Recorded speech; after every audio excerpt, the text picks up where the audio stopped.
saya Angel Jennifer Beatrix Moaya, NIM 2574124 dari kelas D. Halo semuanya, hari ini kita tidak sekedar belajar teori, kita akan menyelam ke dalam tubuh manusia, melihat bagaimana penyakit muncul dan bagaimana obat bekerja seperti pahlawan kecil yang masuk ke dalam tubuh untuk memperbaiki segala kekacauan. Ada sejarah, ada definisi, dan juga ada teori, tapi tenang, semuanya akan dibahas secara renyah. Kita masuk pada sejarah farmakologi, yaitu dari daun-daun ke molekul modern.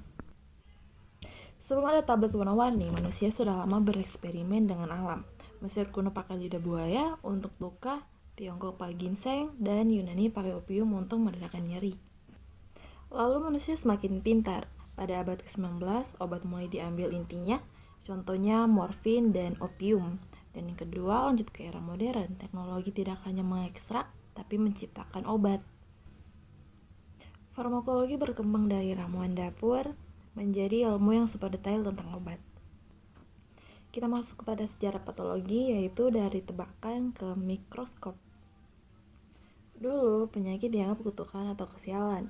Baru ketika mikroskop ditemukan, manusia sadar, oh, ternyata tubuh punya dunia kecil yang penuh misteri. Rudolf Virchow, sang bapak patologi, berkata, semua penyakit mulai dari sel. Pertanyaan sederhana itu mengubah dunia medis selamanya. Definisi farmakologi. Farmakologi itu seperti Google Maps untuk obat. Ilmu ini menjawab, yang pertama itu obat itu dari mana, kemana perginya setelah masuk tubuh, apa yang dilakukan, dan bagaimana ia keluar lagi. Farmakologi dibagi dua.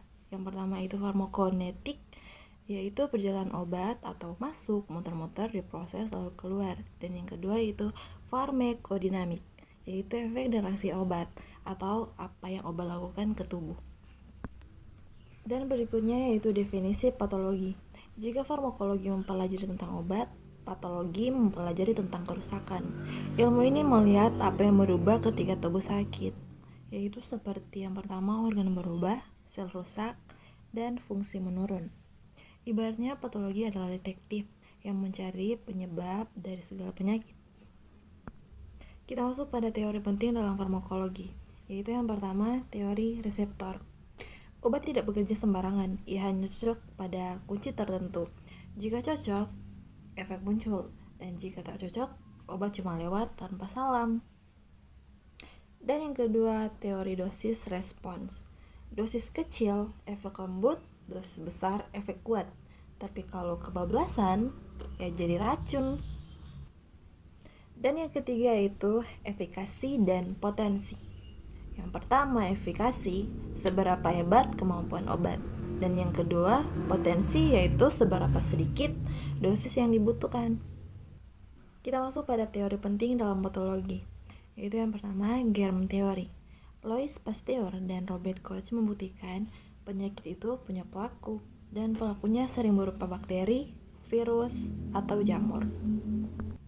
Kita masuk pada teori yang kedua, yaitu teori Virchow, cellular pathology. Semua penyakit yaitu berawal dari masalah sel. Kalau sel rusak, organ rusak, dan muncul penyakit.